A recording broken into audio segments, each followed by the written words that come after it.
Bonjour à tous et bienvenue pour cette nouvelle vidéo. Je suis ravie de vous retrouver. J'espère que vous allez bien. Ici, bah voilà, à l'heure où je tourne la vidéo, on a appris hier soir que on allait être confiné pendant un mois. Voilà, on s'y attendait pas. Ça nous est tombé dessus. On va s'adapter, comme d'habitude. Mais bon, ça va pas nous empêcher de faire des vidéos, de faire des points lecture et d'autres vidéos sur d'autres thématiques. Et donc, sans plus attendre, je vais vous présenter 3 livres que j'ai lus cette semaine. Donc, sans plus attendre, on commence avec La complainte des ombres, le tome 1, Le maître horloger de Florian Paré, paru aux éditions de l'Alchimiste. C'est un roman fantastique. Dans la thématique fantastique, on fait la connaissance d'Elvin, qui est un petit garçon qui a toujours été fasciné par les montres, par les horloges, par ces petits mécanismes très, très fins, très techniques. Et pour cause, son papa est maître horloger. Il lui a enseigné très tôt la passion de ces mécanismes, de ces horloges, de ces montres. Ils sont tous les deux. Elvin a perdu sa maman très, très jeune. Il a très très peu de souvenirs de sa maman d'ailleurs. Et son père, voilà, quand il interroge son père sur sa maman, il louvoie un petit peu. Il veut pas trop en parler, soi-disant parce que c'est trop douloureux pour lui. Bon, ces explications satisfont Elvin pendant un temps. Le problème, c'est que Elvin grandit et très vite, ces explications ne le satisfont plus. Et il va asséner son père de questions. Et un soir, son père va lui montrer. Il dit écoute, voilà, il lui a pris la main et ils sont repartis. Ils sont repartis dans les souvenirs du papa à l'époque où la maman était encore vivante, pour qu'il puisse voir sa mère, pour qu'il puisse avoir des souvenirs de sa mère. Et après ce passage-là, son papa va lui expliquer qu'il a des pouvoirs magiques, qu'il est capable de remonter dans les souvenirs d'une personne afin que celle-ci puisse revivre ce souvenir pour X ou Y raison. Et c'est ce qui s'appelle la magie des mots, ce qui s'appelle le pouvoir des mots. Et il essaye, tant bien que mal, d'enseigner à son fils cette magie, car elle se transmet de maître horloger père à maître horloger fils. Donc du coup, Elvin va être peu ou prou, voilà, son avenir va être pour ainsi dire guidé vers le métier de maître horloger. Donc du coup, il est un petit peu obligé d'aller à l'école. Jusqu'à maintenant, il n'était pas scolarisé. Donc il va être scolarisé, il va subir les moqueries, dans le meilleur des cas, voire du harcèlement, dans le pire des cas, de certains de ses camarades. Et très vite, il se moque de lui en disant que son père est un sorcier. Donc, bon, la magie des mots, c'est bien gentil, mais il se doute bien qu'il y a quand même un petit peu autre chose derrière. Il va se lier d'amitié avec un jeune gitan qui campe pas loin à l'entrée du village. Et il va aussi devenir ami avec un jeune homme qui a 2 ombres. En effet, tout comme son père est maître horloger et il a des pouvoirs magiques, son père, le père de ce garçon, est tailleur d'ombres. C'est-à-dire qu'il façonne une ombre qui vous est propre. Et cette ombre permet de protéger, enfin, c'est un peu l'ange gardien, là on va plutôt dire l'ombre gardienne de la personne. Et du coup, ils vont tous les 3 devenir copains. Et tout au long du roman, on va suivre l'évolution d'Elvin, sa relation avec son père, sa relation avec ses secrets. Ça va le façonner et à force de lui cacher la vérité sur les réels pouvoirs que peut recouvrir le fait de remonter dans les souvenirs et de tout ce que ça implique et de tout ce que ça cache, et bien du coup Elvin, il va n'avoir qu'une obsession, c'est de découvrir ce secret, et il va se mettre en quête de personnes qui seront susceptibles de l'aider dans sa quête, dans cette obsession. Et on voit tout ce cheminement tout au long du roman. On apprend à connaître Elvin, on apprend aussi à connaître ses petits camarades. On voit toute son enfance, son adolescence, la période de ce jeune adulte. Et à la fin du tome 1, on est quasiment prêt à rentrer dans l'action, mais pouf, c'est fini. Donc voilà, Florian Paré a bien mis en place son univers. C'est vrai qu'il ne se passe pas grand-chose dans ce tome 1. On apprend vraiment à connaître le personnage d'Elvin et des personnages secondaires aussi qui vont l'aider dans sa quête. Et alors, il se passe pas grand-chose. Il y a pas, bon, faut pas vous attendre à une action menée tambour battant. Il se passe quand même des choses dans ce roman qui vont façonner la vie d'Elvin, qui vont façonner sa psychologie. Et c'est ce qui va nous préparer, c'est ce qui prépare à ce qui va se passer au tome 2, je pense. Parce que bon, ça se termine un peu. Tu te dis, oh ben non, ça va pas se terminer maintenant quand même. Et ben si, hein, l'auteur l'a fait, hein, il vous frustre quand même à la fin, je dois bien le dire. Alors ça a été une excellente surprise, je ne savais pas du tout à quoi j'allais m'attendre en lisant ce roman. Je m'attendais à un peu plus de magie, certes, mais il y a de la magie, mais pas que. Voilà. Il y a de l'amour, il y a de l'amitié, il y a des combats intérieurs. Et moi j'aime bien le personnage Elvin. Alors au début il me saoulait, hein, c'était chiant. Et puis bon, malgré tout j'ai fini par m'y attacher. J'espère qu'il ne va pas trop y arriver de bricoles dans le tome 2, parce que ça m'embêterait quand même qu'il y arrive des bricoles. Donc voilà, je vous conseille vraiment cette lecture si vous aimez les univers qui se mettent en place doucement mais sûrement, avec quelques petites touches d'action, mais aussi une grande compréhension des personnages. Et je trouve que c'est ce qui fait l'atout majeur de ce roman, c'est les personnages et la façon dont l'auteur les construit petit à petit tout au long du roman. Donc c'est vraiment une lecture que je vous conseille si vous aimez ce genre d'atmosphère. Alors ensuite, on va parler d'une déception. Hein, j'en ai pas beaucoup des déceptions livresques, littéraires. Mais bon, là, celui-ci, me tapez pas, ne me jetez pas de cailloux. Il s'agit du dernier roman de Sébastien Fitzek, Le Cadeau, publié aux éditions de l'Archipel. Alors, Sébastien Fitzek, j'ai lu Thérapie, son premier roman, que j'avais beaucoup aimé, j'avais trouvé ça très intéressant, la plume était très addictive, bref, j'avais beaucoup aimé. Je crois que j'ai quasiment tous les romans de Sébastien Fitzek dans ma palle, mais je ne les ai jamais lus. Et là, l'occasion s'est présentée que je puisse lire en service presse numérique son dernier roman. Donc je me suis plongée, je me suis dit, bon allez, ça va le faire, hein, allez, youpi, tralala. Et puis, force a été de constater que non. Hein, là, le cadeau, ça n'a pas été un cadeau pour moi. Voilà. Comment faire un jeu de mots foireux? Voilà, vous me demandez, moi j'arrive.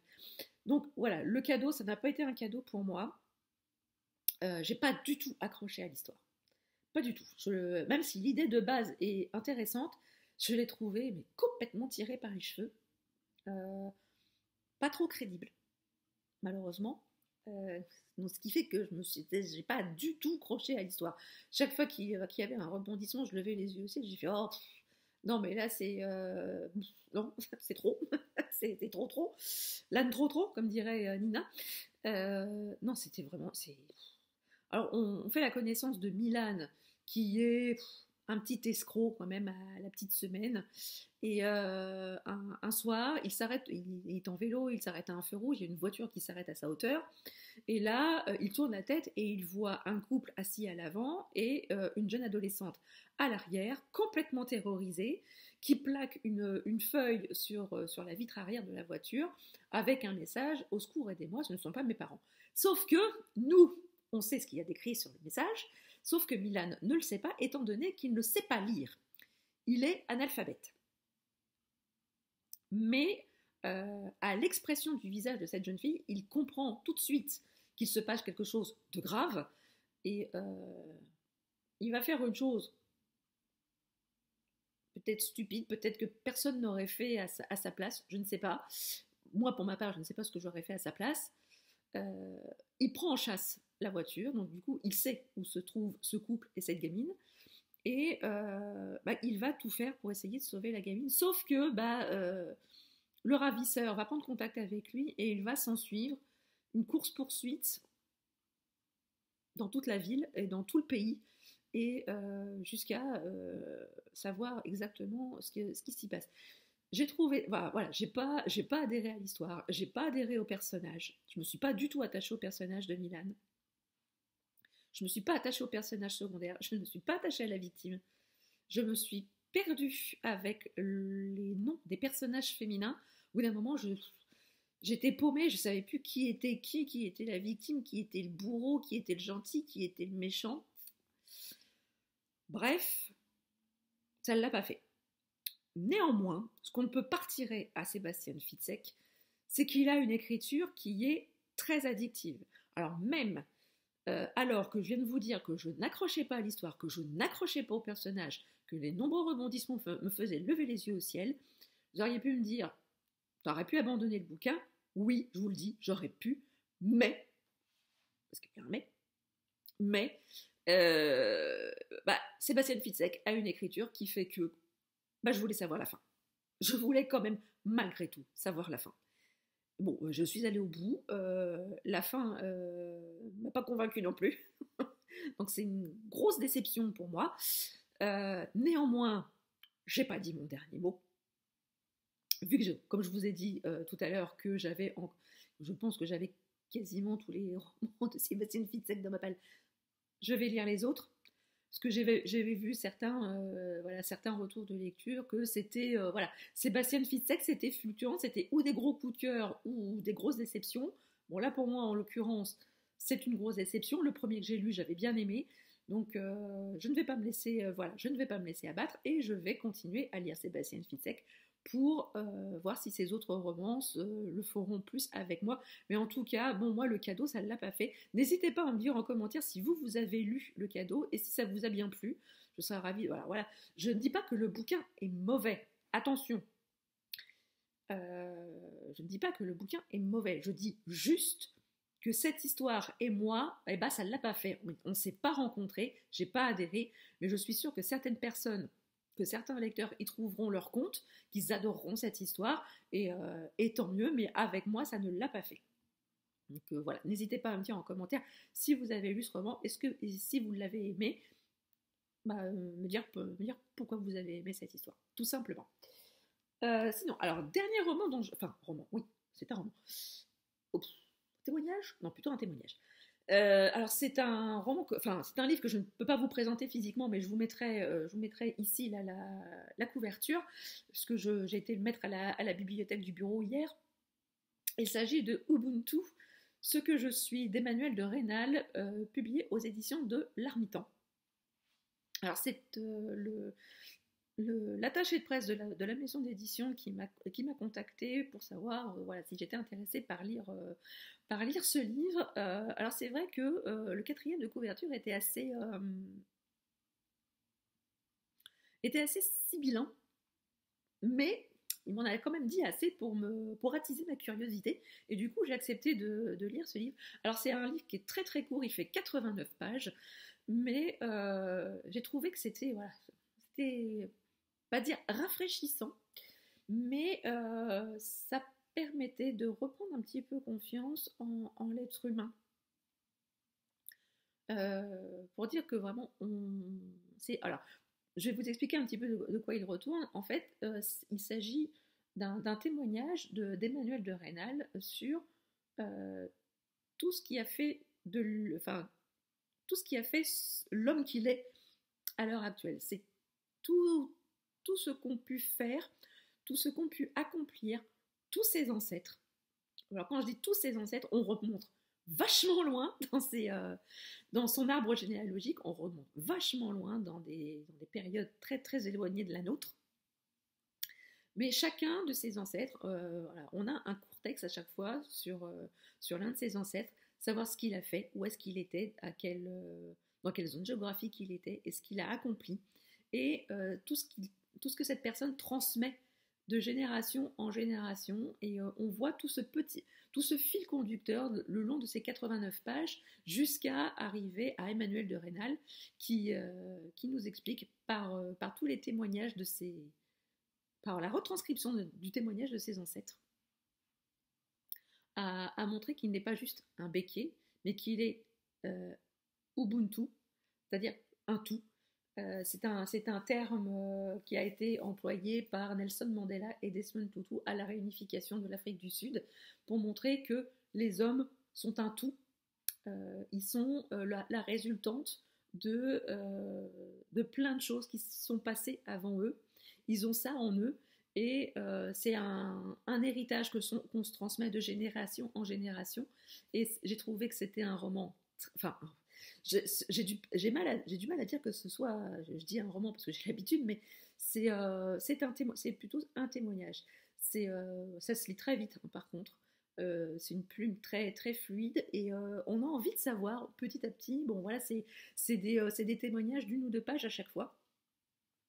Mais voilà, ça nous emmène, on a envie de savoir ce qui se passe par la suite, comment le flambeau est repris 1 siècle ou 2 siècles plus tard par les descendants du premier ancêtre d'Emmanuel de Rênal, que ce soit en Afrique, que ce soit en Martinique, que ce soit en France, dans le sud de la France.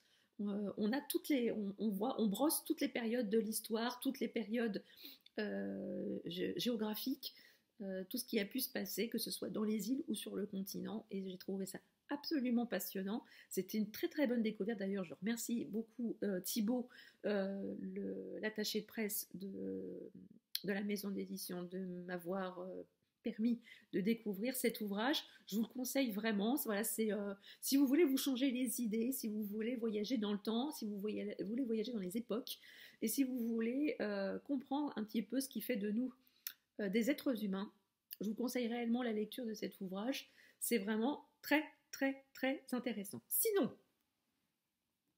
je suis toujours dans La chute des géants, le tome 1 de la trilogie du siècle de Ken Follett aux éditions Le Livre de Poche. On est dans la semaine, là où je vous tourne la vidéo, on est dans la semaine 3 de la lecture commune. Voilà, donc là, voilà, ça c'est ce que je dois lire encore cette semaine. Et il ne me reste pas grand chose à lire pour cette semaine. J'aime toujours autant me plonger dans l'Europe du début du XXe siècle, en pleine Première Guerre mondiale. Suivre les personnages que l'on connaît depuis le début, leur évolution et leur façon de réagir aux événements de l'histoire. La plume de Ken Follett est toujours aussi entraînante, toujours, voilà, elle vous emporte, même si la lecture est un petit peu hachée, et on n'a pas de mal. Moi, pour ma part, j'ai pas de mal à raccrocher les wagons à chaque fois que je me replonge dedans tous les jours, parce que j'en lis une trentaine de pages tous les jours, voire un petit peu plus si j'ai plus le temps. Mais voilà, c'est une très très bonne lecture pour moi. Pourtant, hein, c'est une pavasse. Mais je ne regrette pas du tout de l'avoir tenté en lecture commune. Je remercie beaucoup Stéphanie, la chaîne Pikiti Bookin, d'avoir initié cette lecture commune. Donc voilà, je ne vous en dis pas plus hein, sur ce roman. Je vous aurai mon avis complet une fois que la lecture commune sera terminée, parce que je ne veux pas non plus spoiler ceux qui lisent en même temps que moi ce roman et qui ont la chance de me suivre en vidéo. Ça fait la vie quand même vachement modeste. Voilà, j'espère que cette vidéo vous a plu, elle est à présent terminée, j'espère qu'elle vous a plu donc. N'hésitez pas à me dire en commentaire si vous avez lu ces romans et ce que vous en avez pensé. N'hésitez pas non plus à me dire ce que vous avez lu cette semaine, je serais ravie d'échanger avec vous. N'hésitez pas à mettre un petit pouce en l'air, c'est toujours super encourageant et super agréable de voir que vous m'encouragez à continuer. Si vous n'êtes pas encore abonné à la chaîne, n'hésitez pas, c'est gratuit, ça fait plaisir et ça ne fait de mal à personne. Sur ce, je vous laisse, je vous souhaite une très très bonne semaine, de très très belles lectures et je vous dis à très bientôt pour une prochaine vidéo. Ciao.